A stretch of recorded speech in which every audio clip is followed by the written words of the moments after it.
ತಮಿಳುನಾಡು ಅನ್ನುವಂಥ ಒಂದು ರಾಜ್ಯ. ಆ ರಾಜ್ಯದೊಳಗೆ ಕಂಚಿ ಅನ್ನುವಂಥ ಒಂದು ಪಟ್ಟಣ, ಅದಕ್ಕೆ ಶಿವಕಂಚಿ, ವಿಷ್ಣು ಕಂಚಿ ಅಂತ ಹಲವು ನಾಮಗಳಿಂದ ಕರೀತಿದ್ರು. ಆ ಕಂಚಿ ಅನ್ನುವಂಥ ಪಟ್ಟಣದೊಳಗೆ ಆ ಪಟ್ಟಣವನ್ನು ಆಳ್ತಾ ಇರುವಂಥ ರಾಜ ಚೋಳ ಮಹಾರಾಜ ಅಂತ, ಕರಿಕಾಳ ಚೋಳ ಅಂತ. ಕರಿಕಾಳ ಚೋಳ ಎಷ್ಟು ಶಿವಪ್ರೇಮಿಯಾಗಿದ್ದ, ಆ ಸಂಗಮನಾಥನಲ್ಲಿ ಎಷ್ಟು ಭಕ್ತಿಯನ್ನು ಇಟ್ಟುಕೊಂಡಿದ್ದ ಅಂದ್ರೆ, ತಾನು ಮಾಡಿರುವಂಥ ಶ್ರೇಷ್ಠವಾಗಿರುವಂಥ ಭಕ್ತಿಯ ಮುಂದೆ ಇನ್ನು ಎಲ್ಲವೂ ಕೂಡ ಶೂನ್ಯ ಅಂತ ತಿಳ್ಕೊಂಡಿದ್ದ. ಆತನ ಭಕ್ತಿಯ ಮುಂದೆ ಆ ರಾಜ್ಯದೊಳಗೆ ಭಕ್ತಿಯನ್ನು ಹೆಂಗೆ ಮಾಡಬೇಕು ಅಂದ್ರೆ, ಚೋಳ ಮಹಾರಾಜನನ್ನು ನೋಡಿ ಮಾಡಬೇಕು ಅನ್ನುವಂಗ ಭಕ್ತಿಯನ್ನು ಮಾಡ್ತಿದ್ದ ಅಂತ. ನೋಡ್ರಿ, ಕರಿಕಾಳ ಚೋಳ ಮಹಾರಾಜ ದಿನಾಲು ಕೂಡ ತನ್ನ ಪಟ್ಟಣದಲ್ಲಿರುವಂಥ ಶಿವಲಿಂಗ ದೇವಸ್ಥಾನಕ್ಕೆ ಅದರ ಪೂಜೆಯನ್ನು ಮುಗಿಸಿ ನೈವೇದ್ಯವನ್ನು ಹಿಡಿತಿದ್ದ ಅಂತ. ದಿನಾಲು ಕೂಡ ಒಂದು ದಿನ ತಪ್ಪಿಸ್ತಿರಲಿಲ್ಲ. ದಿನ ಪೂಜೆ ಮಾಡೋದು, ಆ ಶಿವಲಿಂಗ ದೇವಸ್ಥಾನಕ್ಕೆ ಆ ನೈವೇದ್ಯವನ್ನು ತೆಗೆದುಕೊಂಡು ಹೋಗಿ ನೈವೇದ್ಯವನ್ನು ಎಡೆ ಮಾಡೋದು. ನಿಮಗೆಲ್ಲ ಆಶ್ಚರ್ಯ ಆಗ್ಬೋದು, ಅಪೋರ ನಾವು ಅದನ್ನು ಮಾಡ್ತೀವಲ್ರಿ. ಆದರೆ ಕರಿಕಾಳ ಚೋಳ ನೋಡ್ರಿ, ಕೇವಲ ತಾನು ಮಾಡಿಕೊಂಡು ಹೋಗಿರುವಂಥ ನೈವೇದ್ಯದ ಪ್ರಸಾದವನ್ನು ಮುಂದಿಟ್ಟು ಬರ್ತಿರ್ಲಿಲ್ಲ ಅಂತ. ಆ ಚೋಳ ಮಹಾರಾಜ ಆ ಶಿವನಿಗೆ ತಾನು ಮುಂದೆ ನಿಂತು ಮರೆಯಾಗಿ ಆ ಪ್ರಸಾದವನ್ನು ಉಣಿಸಿ ಬರ್ತಿದ್ದ ಅಂತ. ನೋಡ್ರಿ, ಉಣಿಸಿ ಬರ್ತಿದ್ದ ಅಂತ. ಯಾವಾಗ ಚೋಳ ಮಹಾರಾಜನ ಇಷ್ಟು ಪರಿಪಕ್ವವಾಗಿರುವಂಥ ಭಕ್ತಿಯನ್ನು ಶಿವ ಮೆಚ್ಚಿಕೊಂಡಿದ್ದ. ದಿನ ಬಹಳ ವೈಭವದಿಂದ ಭಕ್ತಿಯನ್ನು ಮಾಡವ. ಶಿವನಿಗೆ ಏನು ಬೇಕು ಪಂಚ ಪಕ್ವಾನ್ನಗಳನ್ನು ಮಡಿಯಿಂದ ಮಾಡಿ ಆ ಶಿವನಿಗೆ ಒಯ್ದು ಅರ್ಪಣೆ ಮಾಡಿ ಬರ್ತಿದ್ದ ಅಂತ. ಶಿವನಿಗೆ ಅರ್ಪಣೆ ಮಾಡುವಂಥ ಸಂದರ್ಭದೊಳಗೆ ಆ ರಾಜ್ಯಭಾರದೊಳಗೆ, ರಾಜ್ಯ ಮನೆತನದೊಳಗೆ ತಾನು ಸಾಕಿರುವಂಥ ಒಂದು ಕುದುರೆ,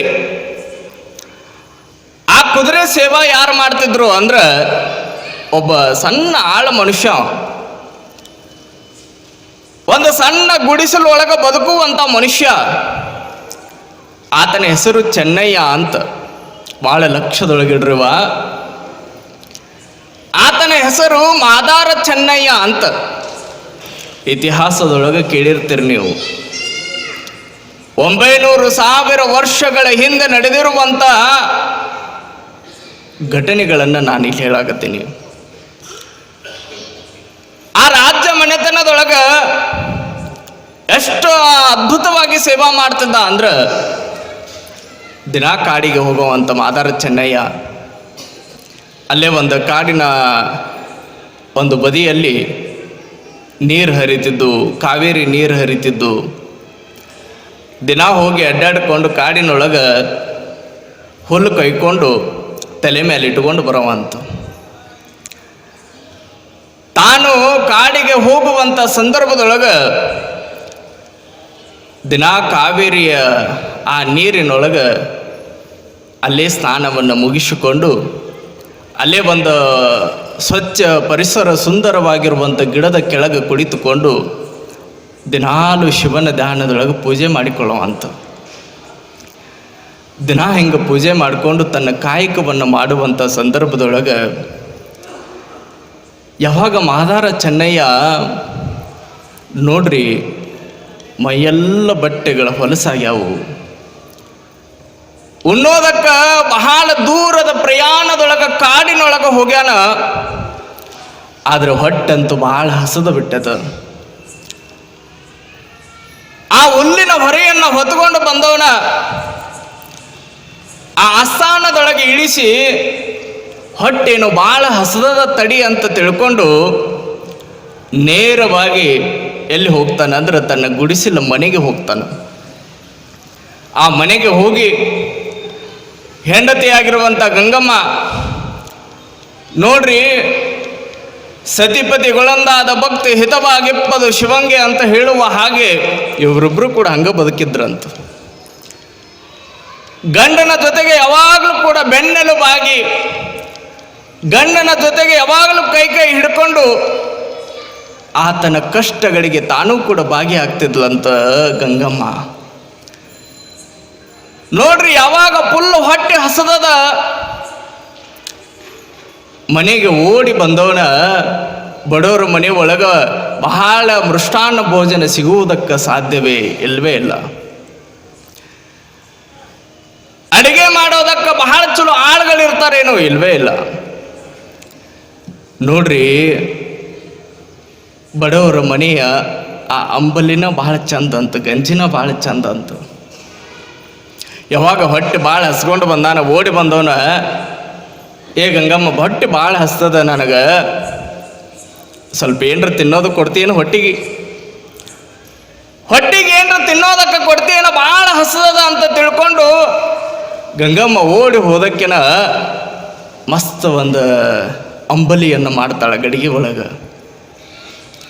ಅಂಬಲಿಯನ್ನು ರೆಡಿ ಮಾಡಿ ಅದನ್ನು ತಯಾರಿ ಮಾಡಿ ಅದನ್ನು ಒಂದು ತಟ್ಟೆ ಒಳಗೆ ಹಾಕಿಕೊಂಡು ತನ್ನ ಗಂಡನಿಗೆ ಮಾದಾರ ಚೆನ್ನಯ್ಯನಿಗೆ ಹಿಂಗೆ ತಂದು ಕೊಡ್ತಾಳಂತ. ಮಾದಾರ ಚೆನ್ನಯ್ಯ ಹೊಟ್ಟೆನೋ ಭಾಳ ಹಸ್ತದ, ಹಿಂಗೆ ಒಂದು ಗುಟ್ಟಕ್ಕೆ ಹಿಂಗೆ ಕುಡಿಯೋದೇ ತಡ.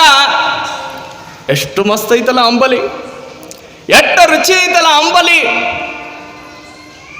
ಗಂಗಮ್ಮ ಎಷ್ಟು ಅದ್ಭುತವಾಗಿ ಅಂಬಲಿಯನ್ನು ಮಾಡ್ಯಾಳಲ್ಲ, ರೆಡಿ ಮಾಡ್ಯಾಳಲ್ಲ, ತಯಾರಿ ಮಾಡ್ಯಾಳಲ್ಲ. ಆ ಅಂಬಲಿಯನ್ನು ನಾನಷ್ಟ ಕುಡಿದ್ರೆ ಹೆಂಗ ಅಂತ ತಿಳ್ಕೊಂಡ ನನ್ನ ಶ್ರೇಷ್ಠನಾಗಿರುವಂತಹ ಆ ಶಿವನಿಗೆ ಈ ಅಂಬಲಿಯನ್ನು ಸಮರ್ಪಣಾ ಮಾಡಿ ಆ ಅಂಬಲಿಯನ್ನು ಆ ಶಿವ ಮೆಚ್ಕೋಬೇಕು, ಕುಡಿಬೇಕು, ಆನಂದ ಪಡಬೇಕು. ಇಂಥ ಅದ್ಭುತವಾಗಿರುವಂಥ ಅಂಬಲಿಯನ್ನು ಆತನೂ ಕೂಡ ಕುಡಿದು ಹೌದು ಹೌದು ಅನ್ನುವಂಗ ನಾ ಅನಿಸ್ಕೊಳ್ಬೇಕು ಅಂತ ಆ ಮಾದಾರ ಚೆನ್ನಯ್ಯನ ಭಕ್ತಿ ನೋಡ್ರಿ. ಯಾವಾಗ ಮಾದಾರ ಚೆನ್ನಯ್ಯ ಹಿಂಗೆ ಅಂದುಕೊಂಡ ಆ ಅಂಬಲಿಯನ್ನು ಹಿಡಿದುಕೊಂಡು ಶಿವನೊಳಗೆ ತನ್ಮಯನಾಗ್ತಾನಂತ. ಶಿವ ಅದ್ಭುತವಾಗಿರುವಂಥ ಅಂಬಲಿ,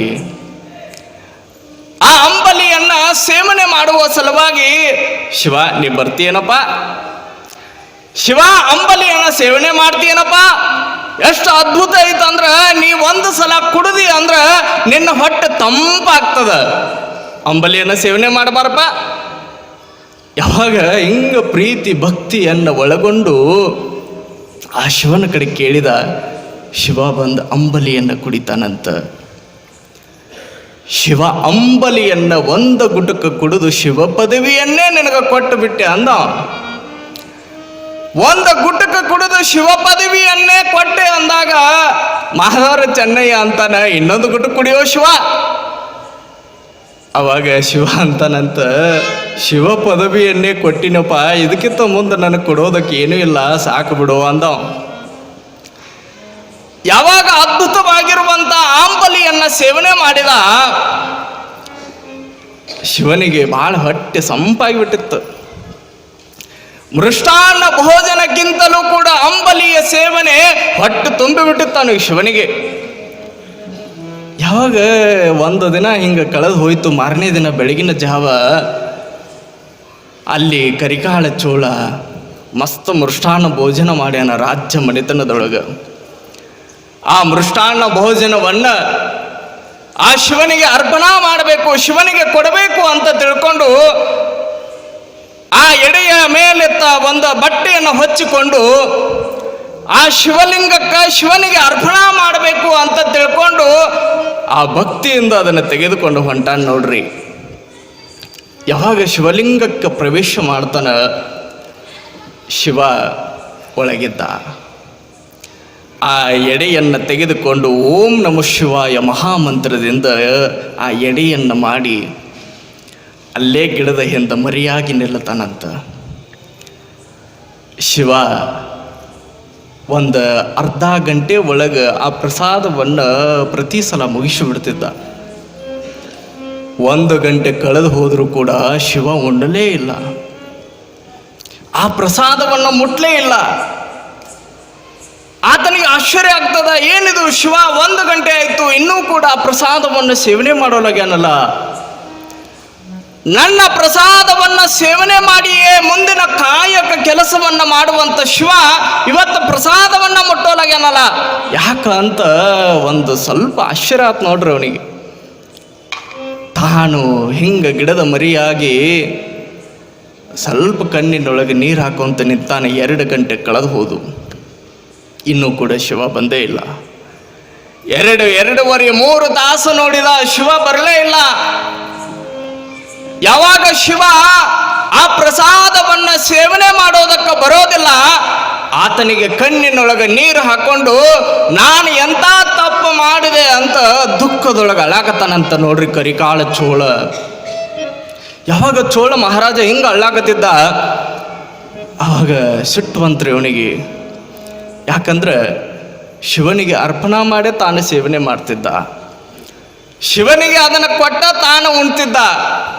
ಶಿವ ಉಂಡ್ರನ ಮುಂದಿನ ಕಾಯಕವನ್ನು ಮಾಡ್ತಿದ್ದ, ಕೆಲಸವನ್ನು ಮಾಡ್ತಿದ್ದ. ಶಿವನ ಉಣ್ಲಿಲ್ಲ ಅಂದ್ರೆ ನನ್ನ ಜೀವ ಇದ್ದರೆಷ್ಟು ಬಿಟ್ಟರೆಷ್ಟು ಅಂದ.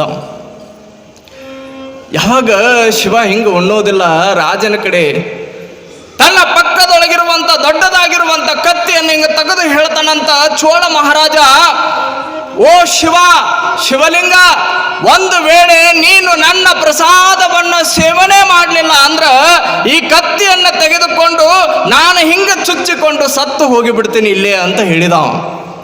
ಯಾವಾಗ ಈ ಮಾತುಗಳನ್ನು ಹೇಳಿದ, ಶಿವನು ಕೂಡ ಮೌನನಾದ ಅಂತ. ಒಂದು ಕ್ಷಣ ಹಿಂಗೆ ನೋಡಿ, ಶಿವ, ನೀನು ಸೇವನೆ ಮಾಡದೆ ಇರುವಂಥ ಪ್ರಸಾದವನ್ನು, ಆ ಪ್ರಸಾದಕ್ಕೆ ಎಷ್ಟು ಸೇವನೆ ಮಾಡಿಲ್ಲ ಅಂದರೆ ಈ ಜೀವ ಕೂಡ ಇದ್ದರೆಷ್ಟು ಅಂತ ತಿಳ್ಕೊಂಡು ಆ ಕತ್ತಿಯನ್ನು ತೆಗೆದು ಇನ್ನೇನು ಹಿಂಗೆ ಚುಚ್ಕೋಬೇಕಂತ ಹಿಂಗೆ ಚುಚ್ಚಾಕ ನೋಡ್ತಾನ. ಶಿವ ಬಂದು ಹಿಂಗೆ ಕೈ ಹಿಡಿದು ಬಿಟ್ನಂತ ನೋಡ್ರಿ, ಹಿಂಗೆ ಕೈ ಹಿಡಿದು ಬಿಟ್ನಂತ. ಯಾವಾಗ ಶಿವ ಹಿಂಗೆ ಕೈ ಹಿಡಿತಾನ, ಅವಾಗ ಶಿವ ಹೇಳಿದ ಅಂತ ಬಿಕ್ಕಿ ಬಿಕ್ಕಿ ಅಳುವಂತ ಚೋಳ ಮಹಾರಾಜನಿಗೆ ಹಿಂಗೆ ಹಿಡಿದು ಹೇಳಿದಂತ, ಯಾಕೆ ಅಳ್ಳಾಗತ್ತೀವ, ಸ್ವಲ್ಪ ತಡಿ, ಅವಸರಕ್ಕೆ ಬೀಳಬೇಡ. ಭಕ್ತನಿಗೆ ಅವಸರವೇ ಅಪಘಾತಕ್ಕೆ ಕಾರಣ. ಭಕ್ತನಿಗೆ ಅವಸರ ಇರಬಾರದು, ಭಕ್ತನಿಗೆ ಹಠ ಇರಬಾರದು, ಭಕ್ತನಿಗೆ ಅಹಂ ಇರಬಾರದು, ಭಕ್ತನಿಗೆ ಸೊಕ್ಕು ಅನ್ನೋದು ಇರಬಾರದು. ಅದು ಭಕ್ತ ಅಂತ ಕರೆಸಿಕೊಳ್ಳೋದಕ್ಕೆ ಸಾಧ್ಯನೇ ಇಲ್ಲ. ಶಿವ, ತಡಿಪ, ಒಂದು ಕ್ಷಣ ತಡಿ, ಸ್ವಲ್ಪ ತಡಿ, ಹೇಳು ತನಕ ತಡಿ. ಓ ಶಿವ, ನೋಡಪ್ಪ, ನಿನ್ನ ಸಲುವಾಗಿ ನಾನು ಮೃಷ್ಟಾನ್ನ ಭೋಜನವನ್ನು ಮಾಡಿಕೊಂಡು ನಿನಗೆ ಸಮರ್ಪಣಾ ಮಾಡ್ತೀನಿ. ಆದರೆ ಇವತ್ತು ಪ್ರಸಾದವನ್ನು ಸೇವನೆ ಮಾಡಲಿಲ್ಲಲ್ಲ, ಯಾಕೆ ನನ್ನ ಪ್ರಸಾದವನ್ನು ಸೇವನೆ ಮಾಡಲಿಲ್ಲ ನೀನು? ಶಿವ ಹೇಳ್ತಾನಂತ, ಏನಿಲ್ಲಪ್ಪ, ಅದಕ್ಕೊಂದು ಕಾರಣ ಐತೆ. ಏನು ಕಾರಣ? ಅಂಥದ್ದು ದೊಡ್ಡದೇನು ಕಾರಣ? ಏನಿಲ್ಲ, ಇವತ್ತು ಕುದುರೆಯ ಸೇವೆಯನ್ನು ಮಾಡುವಂಥ ಮಹದಾರ ಚೆನ್ನಯ್ಯ ಬಹಳ ಅದ್ಭುತವಾಗಿರುವಂಥ ಅಂಬಲಿಯನ್ನು ಮಾಡಿದ್ದ. ಆ ಅಂಬಲಿಯನ್ನು ಸವಿಯುವುದಕ್ಕೆ, ಸೇವನೆ ಮಾಡೋದಕ್ಕೆ ಹೋಗಿದ್ದೆ. ಒಂದು ಗುಟಕ ಕೊಡದ್ನೆ, ಏನು ಆನಂದ ಕೇಳ್ತೀವೋ ಅಂತ ಮಹಾರಾಜನಿಗೆ ಹೇಳಿದ್ನಂತ ಶಿವ. ಆವಾಗ ಶಿವ ಮಾತುಗಳನ್ನು ಕೇಳಿ ಮಹಾರಾಜ ಹೇಳಿದ, ಓಹೋ, ನನ್ನ ಮೃಷ್ಟಾನಕ್ಕಿಂತ ಬಹಳ ವಿಭಿನ್ನವಾಗಿತ್ತೇನದು? ನನ್ನ ಮೃಷ್ಟಾನಕ್ಕಿಂತ ಅದು ಬಹಳ ಚಲೋ ಇತ್ತೇನ? ನನ್ನ ಮೃಷ್ಟಾನಕ್ಕಿಂತಲೂ ಕೂಡ ಬಹಳ ರುಚಿ ಇತ್ತೇನದು? ಹೌದು ಹೌದು, ಬಹಳ ರುಚಿ ಇತ್ತು. ಅವಾಗ ಇಷ್ಟು ಹೇಳೋತ್ಲೇನ ಆ ಚೋಳ ಮಹಾರಾಜ ತನ್ನ ಎಲ್ಲ ರಾಜ ಮಂತ್ರಿಗಳನ್ನು ಕರೆದುಕೊಂಡು, ತನ್ನ ವೈಭವದ ಪ್ರಜೆಗಳನ್ನು ಕರೆದುಕೊಂಡು ಹೊಂಟ ನೋಡ್ರಿ ರಾಜ ಬೀದಿ ಒಳಗೆ. ರಾಜ ಬೀದಿ ಒಳಗೆ ಹೊಂಟಾನ. ಯಾ ಕಡೆ ಮುಖ? ಗುಡಿಸಲೊಳಗಿರುವಂಥ ಮಾದಾರ ಚೆನ್ನಯ್ಯನ ಕಡೆ ಮುಖ ಮಾಡಿ ಹೊಂಟಾನ. ಯಾವಾಗ ಮಾದಾರ ಚೆನ್ನಯ್ಯನ ಗುಡಿಸಲಿಗೆ ಬರಾಕತ್ತಾನ ಮಹಾರಾಜ ಅಂದ್ರ ಆ ಪಟ್ಟಣದೊಳಗೆ ಏನು ಹಬ್ಬಿರಬಾರದು? ಒಬ್ಬ ದೊಡ್ಡ ಮಹಾರಾಜ ಕುದುರೆ ಸೇವಾ ಮಾಡುವಂಥ ಮನುಷ್ಯನ ಮನೆಗೆ ಹೊಂಟಾನೇನು? ಒಬ್ಬ ಮಾದಾರ ಚೆನ್ನಯ್ಯನ ಮನೆಗೆ ಹೊಂಟಾನೇನು? ರಾಜ್ಯದ ಪ್ರಭುಗಳು, ರಾಜ್ಯದ ಪ್ರಜೆಗಳು ಒಬ್ಬ ಪ್ರಭು ಮಹಾರಾಜನಿಗೆ ಆತನ ಎದುರುಗಡೆ ನಿಲ್ಲೋದಕ್ಕೆ ಹೆದರುವಂಥ ಸಂದರ್ಭದೊಳಗೆ ತಾನೇ ಗುಡಿಸಲಿಕ್ಕೆ ಹೊಂಟಾನಲ್ಲ ಮಹಾರಾಜ. ಹೀಗೆಲ್ಲ ಮಾತಾಡ್ಕೊಂತ ಜನಗಳ ವೈಭವದೊಳಗೆ ಹೊಂಟಂತ ಮಹಾರಾಜ ಯಾವಾಗ ಮಹಾದಾರ ಚೆನ್ನಯ್ಯನ ಗುಡಿಸಲ ಪ್ರವೇಶವನ್ನು ಮಾಡ್ತಾನೆ, ಮಹಾದಾರ ಚೆನ್ನಯ್ಯನಿಗೆ ಆಶ್ಚರ್ಯ ಆತ. ಪ್ರಭುಗಳೇ ನೀವೇನಿಲ್ಲಿ? ಹಿಂಗೆ ನಡ್ಕೊಂತ ನೋಡ್ರಿ ಮಹಾದಾರ ಚೆನ್ನಯ್ಯ ಹೆಂಗೆ ನಿಂತಿದ್ದ ಅಂತ ನೋಡ್ರಿ. ಆತನ ಕಡೆ ಶಿವಭಾವ, ಗುರುಭಕ್ತಿ ಹೆಂಗೆ ಎಷ್ಟು ದೊಡ್ಡದಿತ್ತು. ಯಾವಾಗ ಮಹಾದಾರ ಚೆನ್ನಯ್ಯ ಹೆಂಗೆ ನಿಂತುಕೊಂಡಂಥ ಸಂದರ್ಭದೊಳಗೆ ಅವಾಗ ಚೋಳ ಮಹಾರಾಜ ಹೋಗಿ ಹೇಳ್ತಾನಂತ, ನೋಡಪ್ಪ ಹಿಂಗೆ ನಿಂತುಕೊಳ್ಳಬೇಡ, ನನಗಿಂತ ನೀನು ದೊಡ್ಡವ ಅಂತ ಹೇಳಿದ. ಅವಾಗ ಆ ಚೆನ್ನಯ್ಯ ಹೇಳ್ತಾನಂತ, ಮಹಾರಾಜರೇ ನೀವು ಪಟ್ಟಣದ ಮಹಾಪ್ರಭುಗಳು, ನೀವು ದೊಡ್ಡವರು, ಈ ಮಾತುಗಳನ್ನು ಆಡುವುದೇ. ನಾನು ಒಬ್ಬ ಸಣ್ಣ ಕುದುರೆ ಸೇವಾ ಮಾಡುವಂಥ ವ್ಯಕ್ತಿ. ಓಹೋ ಹಂಗನ್ನಕ್ಕೆ ಹೋಗಬೇಡ. ನಿನ್ನ ಭಕ್ತಿಯನ್ನು ಶಿವ ಮೆಚ್ಚಿರುವಾಗ, ನಿನ್ನ ಭಕ್ತಿಗೆ ಶಿವ ಹೌದು ಹೌದು ಅನ್ನುವಾಗ ನಾನೆಲ್ಲಿ ದೊಡ್ಡವಪ್ಪ? ಆ ಶಿವನ ಒಂದು ಲಿಸ್ಟ್ ಒಳಗೆ ನೀನು ದೊಡ್ಡವನಿರುವಾಗ ನಾ ಎಷ್ಟು ಸಣ್ಣವ ಅಂದರೆ, ನಂದೇನು ತಲೆ ಐತಲ್ಲ, ನನ್ನ ಶಿರ ಏನಂತ ಅಂತಾರಲ್ಲ, ಆ ಶಿರವನ್ನು ನಿನ್ನ 1000 ಪಾದಗಳಿಗೆ ಸಮ ಅಂದಾಗ ಅಲ್ಲಿದ್ದಂಥ ಜನಗಳಿಗೆ ಹೇಗಾಗಿರಬಾರ್ದ್ರಿ? ಒಬ್ಬ ಮಹಾಪ್ರಭು ಮಹಾದಾರ ಚೆನ್ನಯ್ಯನಿಗೆ ಶಿರವನ್ನು ಪಾದುಕೆಗಳಿಗೆ ಹೋಲಿಕೆ ಮಾಡಕತ್ತನಲ್ಲ. ಮಹಾದಾರ ಚೆನ್ನಯ್ಯನ ಭಕ್ತಿ ಎಷ್ಟು ದೊಡ್ಡದಿರ್ಬೋದು. ನಿನ್ನ ಪಾದಗಳಿಗೆ ಸಮ ಅಂತ ಸಾಷ್ಟಾಂಗ ನಮಸ್ಕಾರ ಹಾಕಿದಾಗ ಮಹಾದಾರ ಚೆನ್ನಯ್ಯ ಅಂತನಂತ, ಮಹಾಪ್ರಭುಗಳೇ ಇದೇನಿದು? ಇದು ನಿಮಗೆ ಸಲ್ಲತಕ್ಕದ್ದು ಅಲ್ಲ, ನಿಮಗೆ ಬೇಕಾಗಿರುವಂಥದ್ದು ಇದು ಅಲ್ಲ, ನೀವು ಮಹಾಪ್ರಭುಗಳು. ಅವಾಗ ಚೋಳ ಮಹಾರಾಜ ಹೇಳ್ತಾನಂತ, ಭಕ್ತಿಯ ಮುಂದೆ ಯಾವುದೂ ದೊಡ್ಡದಿಲ್ಲಪ್ಪ.